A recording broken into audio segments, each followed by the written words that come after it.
የኢትዮጵያ ክብር የአፍሪካ ኩራት የሆነውን 129ኛ ዓመት የአድዋ ድል መታሰቢያ ቀን ከዘከርን ሳምንት ሊቆጠር ነው። ማህበራዊ መገናኛ ላይ በሳምንቱ ውስጥ የተከናወኑትን የአድዋ መታሰቢያ ኩነቶችን እየተመለከቱ ሳለ አፍሪካ ዛሬም ትችላለች፣ ከራሷ አልፋ ለሌሎች አህጉራትን ተስፋ ትሆናለች የሚያስብል ፍተት ዝመት ነጥቀታጠቅ የጦር አዋጅ ሳይታወጅ አገር ሳይታመስ ደም ሳይፋሰስ አድዋ ዛሬ ናት የሚያስብል ዳግም አድዋ በቡርኪና ፋሶ መፈጸሙን የሚያወሳ ዘገባ ተመለከተው።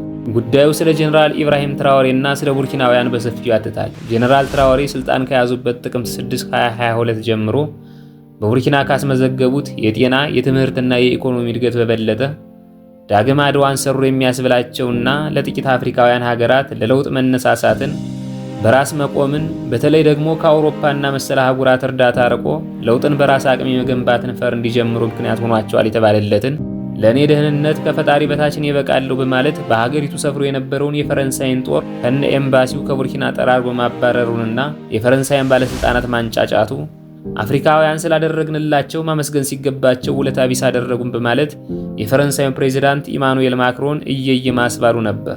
እግዚአብሔር ሀገርን ያለ ጠባቂ አይተዋትም እንደተባለው የዓለም ቅኝ ገዢዎች ቅስም የተሰበረበት የጥቁሮች ኃያልነት የተገለጠበት የኢትዮጵያ ክብር የአፍሪካ ኩራት ዝክረ አድዋ በሀገሩ ሁሉም ቦታዎች ደምቆ መዘከር ሲሳነው ህዝቦች በአባቶቻቸው አኩሪ ታሪክ ኮርተው በሰላም እየሰሩ መኖር ሲገባቸው የድልና የግዛት ታሪካቸው በዘረኝነት ጥል ተጠልፎ በወንድማማች ጦርነት እየማሰነች ባለችበት አፍሪካ አለንልሽ አፍሪካውያን አለንላችሁ ብሎ ለሀገሩ ዜጎች ቃሉን በተግባር እየገለጠ ያለው ጀነራል ትራኦሬ በውስጥ የደስታን አብዝቶልኝ ስለ እርሱ የተዘገቡ ሌሎች ዘገባዎችን መመልከት ጀመሩ። ትራኦሬ ለሀገራችን ሰላም ብቻ ሳይሆን ስለ ምግባችን እኛ ለእኛ እንበቃለን በማለት የምግብ ረጅ ድርጅቶችን በቡርኪና አገልግሎት እንዳይሰጡ ከመከልከል በተጨማሪ ግብረ ሰዶማዊነት ከባድ ወንጀል ነው በማለት በቡርኪና የህግ ማዕቀፍ እንዲደነግግ ማድረጉን ሳዳምጥ በውስጥ የወደር የለሽ አድናቆትን አነሳሳው።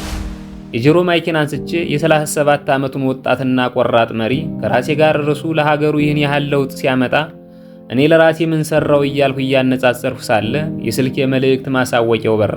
የመጣውን መልእክት ማንበብ ጀመሩ። እንኳን ለዓለም አቀፍ የሴቶች ቀን በሰላም አደረሳችሁ ይላል። መልእክቱን እየደጋገምኩ ሳነብ ቆየሁና ሴት ወንድን በሚቻላት ሁሉ ልትረዳ ወንድም እንደራሱ አድርጎ ሊንከባከባት የተሰጠን የተፈጥሮ ህግ እያለ ዓለም አቀፍ የሴቶች ቀን በሚል ኢትዮጵያ ለምን ታከብራለች? ዓለምስ በተለይ ረጅ ድርጅቶች ወጣት ሴቶችን በማህበር ከማደራጀት ጀምሮ በልዩ ልዩ የአገልግሎት ቦታዎች የሴቶችን እኩልነት እናከብራለን እናስከብራለን ብሎ ለምን ይንቀሳቀሳል? በማለት በውስጥ የተነሳውን ጥያቄ ለመመለስ ታሪካዊ ምንጩንና የወደፊት መዳረሻውን ሳምሰላስል ውስጤን የሚያስጨንቅ ሁኔታ ሲፈጠርብኝ ሁልጊዜ የሚከሰቱት አባ ህሌና ድንገት ደረሱና ሰላምታ ሰጥተውኝ ከፊት ተቀመጡ። ለአባ ህሌና ስለ ቡርኪናው ፕሬዝዳንት ጀነራል ትራኦሬ ከሰማኋቸው ዘገባዎች በጥቂቱ ነገርኳቸውና ውስጥ የሚመላለሰውን የሴቶች ቀን ክብረ በዓል ምንነት እንዲያስረዱ ጠየቅኳቸው። አባ ህሌና ነገሩን እንዲህ መተረክ ጀመሩ። በዓለም ለ114ኛ በኢትዮጵያ ደግሞ ለ49ኛ ጊዜ ሊከበር ነው።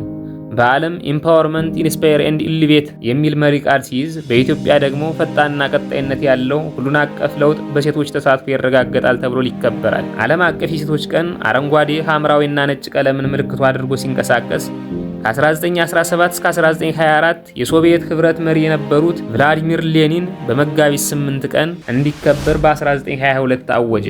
ይህም በሩሲያ ሶሻሊስት ንቅናቄ ሴቶች ላበረከቱት ጉልህ ሚና ሲሆን በ1910 በዴንማርኳ ኮፐንሃገን ከ17 ሀገራት በተሰበሰቡ 100 ሴቶች በተሳተፉበት የሴት ሰራተኞች ዓለም አቀፍ ጉባኤ ላይ ጀርመናዊቷ አክቲቪስት ክላራ ዘትኪን ሐሳቡን አቅርባ ሁሉም በመስማማታቸው በአራት ሀገራት ማለትም በዴንማርክ፣ ኦስትሪያ፣ ጀርመንና ስዊዘርላንድ ለመጀመሪያ ጊዜ በ1911 የተከበረ ሲሆን ለዛሬው ዓለም አቀፍ የሴቶች ቀን መከበር ልዩ ልዩ አጀንዳዎች መመንጨት ዋና መነሻውም በ1908 በኒውዮርክ ውስጥ በጨርቃ ጨርቅና ልዩ ልዩ የጉልበት ስራ የተሰማሩ ሴቶች የሥራ ሰዓት ይቀነስልን፣ ክፍያ ይጨመርልን፣ እንዲሁም ምርጫ ይፈቀድልን በማለት ተቀስቅሶ በ1909 የአሜሪካ ሶሻሊስት ፓርቲ ብሔራዊ የሴቶች ቀን በማወጁ ነበር። ታዲያ ይህ በዓል በስልጣንና በገቢ ኋላ ቀርተናል ለሚሉ ሲሆን ከልደተ ክርስቶስ በፊት ዘመናዊ መጓጓዣ ባልነበረበት ዘመን እውቀትና ጥበብን ለመፈተንና ለመማር የተጓዘች እንዲሁም ዛሬ ላይ ከደረሰው ዓለም አቀፍ የሴቶች ቀን ንቅናቄ ቀደም ብሎ የሀገርን ጦር መርታ ድል የተቀዳጀች የአድዋ ንግሥት መንግስትም የነበራት ኢትዮጵያን ወደ ኋላ የሚጎትታት እንደሆነ ይታሰበኛል። ይሁን እንጂ በወቅቱ የሐሳቡ መነሳት በደል ደረሰብን ላሉት አሁንም በደል ለሚደርስባቸው ግለሰቦች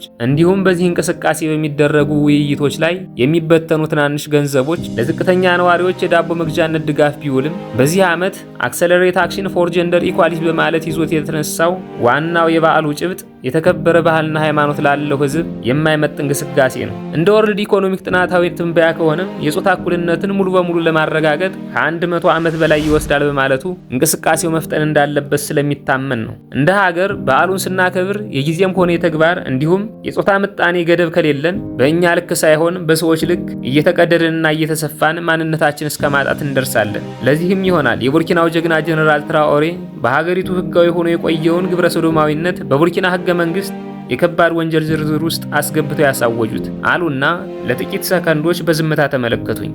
ይሁን ያልገባኝ ነገር እንዳለ ከፊቴ ተረድተው ለምን መሰለ ሲሉ ቀጠሉ። ለምን መሰለ ስለ ጾታ እኩልነት ሲነሳ ሰዎች ወይም ሀገራት የራሳቸውን የጾታ ብዛት ሊወስኑ ይችሉ ይሆናልና የትኛውን ጾታ ከየትኛው እኩል ማስኬድ እንዳለብህ ካላወቅ ሁልጊዜ መባዘን ነው የሚሆንብህ። ከሁሉም በላይ ግን እንደ ኢትዮጵያ አይነት በባህልና በሃይማኖት የተከበረች ሀገር ላሏቸው አደገኛው እንቅስቃሴ ከአምስቱ የሰዎች አካላዊ ማንነት መገለጫ ውስጥ አንዱ ጾታዊ ማንነት በመሆኑ ከጾታዊ ማንነት የመገለጫ አካላት ወይም ጀንደር አይደንቲቲ ኮምፖነንት ውስጥ ደግሞ ትራንስጀንደር እና ቱስፓይራይት ጀንደር ተጠቃሽ ናቸው። በሌላ አባባል ቱኤስኤልጂቢቲኪውአይ ማለት ያስችላል። ስለዚህ ሀገራት ሴትን ከወንድ እኩል ለማድረግ የተነሳው እንቅስቃሴ መዳረሻቸው ጾታ ተብለው ለተሰየሙት ሁሉ ሙሉ በሙሉ የጾታ እኩልነትን ማድረግ ድረስ ከዩናይትድ ኔሽን ጋር የሚጓዙ ከሆነ ግብረ ሰዶማዊነት ወንጀል ነው ብለው ያጸደቁትን ሕግ ሳይወዱ በግድ ይሽራሉ ማለት ይመስለኛል። አንተም አክብሮት ግን እስከምን ድረስ እንደሆነ እያሰብክ አክብር እያሉኝ በፍጥነት ጥለውኝ ሄዱ። ንግግራቸውን በህሊናዬ ካመላለስኩት በኋላ እርምጃችን ከዓለም አቀፉ ህብረተሰብ ጋር ከሆነ መዳረሻችን ወዴት ነው? በውኑ ዓለም አቀፉ አጀንዳ ለሴቶች ይሆናልን? የሴቶች ቀንስ ምን አይነት ጉዳዮችን ብቻ እንደሚነካ የተወሰነ ግብ አለውን? ጾታዊ እኩልነትን ማረጋገጥ ስንል በየትኞቹ ልክ ነው የምናከብረው? የሚሉ ጥያቄዎችን ላካፍላችሁ ወደድኩ።